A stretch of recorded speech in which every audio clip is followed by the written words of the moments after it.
तीसरे पेपर के ब्लॉक 2 में हम हैं, और आप लोग जो है वो अपने माइक को ऑफ कर रखेंगे। ये जो है अब अधिगम की समस्याएं और उसका निराकरण। अभी तक तो हम अधिगम की दक्षताओं को हासिल कर रहे थे, कैसे अधिगम करना है उसको समझ रहे थे, अधिगम कौशल का विकास कैसे करना है, और उसके अंतर्गत हमने बहुत सारी चीजें सीखी। अब हमको देखना है कि अधिगम की जो समस्याएं हैं, ऐसा नहीं है कि हम जितने कौशल की बात की वो बहुत आसान है और बहुत आसानी से सारे लोग सीखते रहेंगे। ठीक है, तो हमको क्या करना चाहिए, हमको अधिगम की समस्याओं का समझना चाहिए और वो जो समस्याएं हैं उनका निराकरण भी करना चाहिए। तो हम सबसे पहले इसमें जो 4 यूनिट्स हैं उस पर बात करते हैं। 4 यूनिट्स हैं, इसमें अधिगम की अक्षमताएं हैं, फिर अवधान संबंधी समस्याएं हैं, ठीक है, उसके बाद अभिप्रेरणा तथा रुचि की समस्याएं हैं, और विकलांगता के प्रभाव को कम करना। तो ये इतनी समस्याएं हैं। सबसे पहले है कि अधिगम की जो लर्निंग की जो डिजेबिलिटी है, जो लर्न नहीं कर पाते हैं, उनको हमको समझना है। उसके बाद अवधान संबंधी समस्याएं, जो अवधान है क्या, ठीक है। उसके बाद फिर अभिप्रेरणा तथा रुचि की समस्याएं जो हैं वो कैसे हैं, मतलब मोटिवेशन नहीं है, फिर उसमें इंटरेस्ट नहीं है, जो अभी थोड़ी देर पहले ने भी बात कर रहे थे। विकलांगता के प्रभाव को कम करना, ये कैसे कर सकते हैं। कुल मिला जुला करके हमें ये 4 यूनिट इसमें बात करना है। तो ये ऐसा करते हैं कि हम लोग अधिगम की अक्षमताओं पर बात करें। सबसे पहले कि अधिगम संबंधी समस्याएं क्या क्या होती है। तो समस्याएं जो हैं उसको हम लोग यदि बात कर लें तो बहुत सारी बातें खत्म हो जाएंगी कि समस्याएं ये हैं तो समाधान क्या है। तो सबसे पहले क्या है कि हम बच्चे का मूल्यांकन करते हैं। मूल्यांकन में यदि बच्चे हमारे स्तर में बहुत कम है, तो इसका मतलब क्या है कि उसको समझना जरूरी है। तो उसका हम क्या करेंगे, उसका हम व्यक्तित्व जो है उसका एक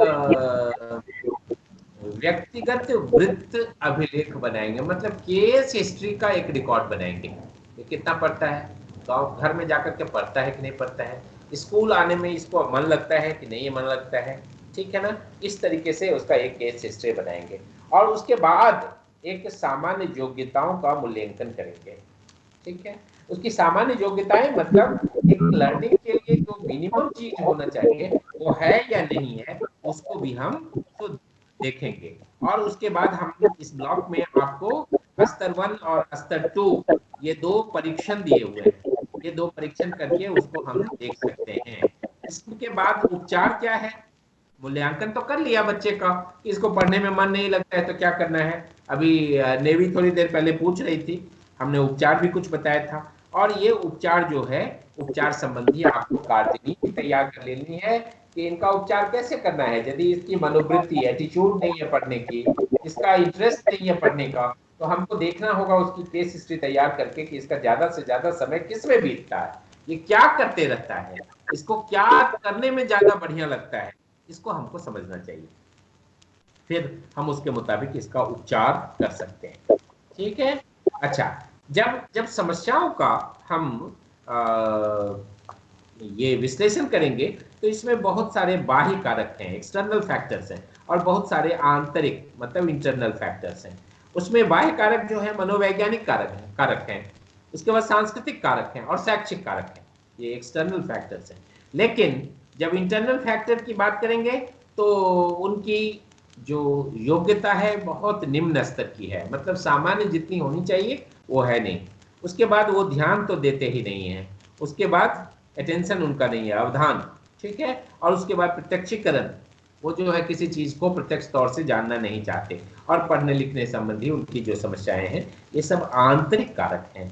तो इस तरीके से अधिगम की समस्याएं, अधिगम के कारण को आप 2 तरीके से, बाह्य कारक और आंतरिक कारक के रूप में आप विभाजित कर सकते हैं। ठीक है, और उसके बाद फिर उपचार की योजनाएं बनाएंगे कि इनका उपचार कैसे किया जाए। इनको खेलने में बहुत मन लगता है या पढ़ने में मन लगता है, पढ़ने में मन लगता है तो किस तरीके की चीजें पढ़ने में मन लगता है। इसको गणित पढ़ने में एकदम मन नहीं लगता है, इसको हिंदी या साहित्य पढ़ने में बहुत मन लगता है, ठीक है, या इस सब में एकदम नहीं मन लगता है, लेकिन इसकी सृजनशीलता बड़ी अच्छी है। ये मिट्टी का जो मूर्ति है ये बहुत बढ़िया बढ़िया बनाता है, ये चित्रकारी बहुत बढ़िया बढ़िया करता है। ठीक है, तो हमको ये समझ करके उसके लिए उपचार प्रस्तुत करने की जरूरत है। नेक्स्ट यूनिट है इसमें अवधान संबंधी समस्या। अवधान मतलब अटेंशन, ये अटेंशन है कि नहीं है। बच्चा देखते हैं आप पढ़ा रहे हैं और वो कहाँ है, तो वो कहीं दूसरे जगह पर, सो उसका ध्यान लगा हुआ है, वो जो है कहीं और सोच रहा है। ये फिजिकली तो क्लास में है प्रेजेंट, लेकिन मेंटली वो एब्सेंट है। ठीक है, तो उसको भी हमको देखना है कि ये कैसे ऐसा हो रहा है। ये क्लास में हम पढ़ा रहे हैं, लेकिन ये बाहर में खिड़की से देख रहा है कि गायें चल रही है, बकरियां चल रही है, तो ये अवधान नहीं है, मतलब आपके क्लास में उसका अटेंशन नहीं है। तो इसको कैसे हम चेक करेंगे। ठीक है, और इसके लिए एकाग्रता में वृद्धि करने वाले कुछ एक्टिविटीज आप लाएंगे। ठीक है, कि ये जो है क्लास में ही सिमट करके रहे, कुछ इधर बोर्ड पर ड्रॉ करते रहेंगे, किसी बच्चे को उसी में से बुला करके आप कुछ चीजें डिस्कस करते रहेंगे, और वो बोलेंगे कि अब तुम्हारा इसके बाद जो है ना तुम्हारा प्रेजेंटेशन होगा। वो बहुत अलर्ट होकर के सुनेगा, क्योंकि अगली बारी उसकी है। तो बहुत तरीके से आप उसके अवधान को, अटेंशन को आप जो है बढ़ा सकते हैं। फिर शिक्षकों और माता पिता के लिए स्व मूल्यांकन की बात है कि अपने आप को ये मूल्यांकन करें कि इसका अवधान जो है, इसका अटेंशन जो है क्यों नहीं बढ़िया हम कर पा रहे हैं। ये माता पिता के पार्ट में भी आप बात करेंगे और अपने में भी सोचेंगे कि सारे बच्चे अटेंटिव रहते हैं, लेकिन यही क्यों नहीं रहता है। तो इसके लिए आपको स्व मूल्यांकन, सेल्फ असेसमेंट भी करना है as a teacher, as a parents. ठीक है ना, और सबसे बड़ी बात इसमें अटेंशन में उसके इंटरेस्ट की बड़ी भूमिका होती है, और जिसमें उसका इंटरेस्ट है ना उसमें अटेंशन बहुत ज्यादा है। ठीक है ना, पढ़ा रहे हैं और वो अपनी कॉपी में कुछ चित्रकारी किए जा रहा है बहुत बढ़िया सा, और वो संभव है कि वो चित्रकारी आपका ही चित्र बना डाले। वो इतना सुंदर है कि आप टीचर के रूप में उसके क्लास में हैं और आप जाएंगे देखेंगे तो क्या बना दिया है, तो आपका ही फोटो बना दिया हुआ है। इतना सुंदर उसको चित्रकारी में रुचि। ठीक है, आपको उसके अटेंशन को कैसे बढ़ाना है। उसके बाद है अगला यूनिट है, इसमें इकाई 7 जो है वो है अभिप्रेरणा तथा रुचि की समस्याएं। अभिप्रेरणा से मतलब क्या होता है? अभिप्रेरणा का मतलब है मोटिवेशन, और मोटिवेशन को बीएफ स्किनर, एक साइकोलॉजिस्ट हैं, लिख लें आप। वो कहते हैं कि motivation is super highway for learning. Motivation is super highway for learning. अभिप्रेरणा क्या है? सुपर हाईवे की तरह काम करता है लर्निंग के लिए। ये किसका डिफिनेशन है? गैरेट का है, GARRET, एजुकेशन के साइकोलॉजिस्ट हैं जिन्होंने ये डिफिनेशन दिया है। तो अभिप्रेरणा को अब आप जो है लंबे चौड़े डिफिनेशन में नहीं, बस इतनी याद रखेंगे आप। उसके बाद इंटरेस्ट क्या है? इंटरेस्ट का मतलब है इंटरेस्ट को, फिर बकिंघम कहते हैं, साइकोलॉजिस्ट हैं, कहते हैं कि interest is ability to learn. Interest क्या है? सीखने की योग्यता है, क्षमता है। ये बकिंघम का डिफिनेशन। आपको अच्छा ये लगना चाहिए कि ये सारी चीजें जो है डिफिनेशन पार्ट में आपके ब्लॉक में नहीं लिखी हुई है जिस तरीके से हम, लेकिन हमारी कोशिश है कि एक एक डिफिनेशन आपको बता दें, ताकि आप टीचर के रूप में इसको यदि सेट करके रखें दिमाग में तो आपको चीजें पढ़ने में आसान होंगी। ठीक है, अभिप्रेरणा आप समझ गए, मोटिवेशन और रुचि, इंटरेस्ट। और ये दोनों की समस्याएं क्या होती हैं? हम बहुत ज़्यादा किसी चीज़ से मोटिवेटेड होते हैं। ठीक है, किसी के भाषण को, धार्मिक भाषण को सुनने में बहुत मज़ा आता है, किसी के चुटकुले को समझने में बहुत मज़ा आता है, लेकिन पढ़ने की चीज़ें समझ में नहीं आता, उस टाइम में मज़ा नहीं आता है, उस टाइम में हमको नींद आने लगती है। तो इसका मतलब क्या है कि हम मोटिवेटेड नहीं है।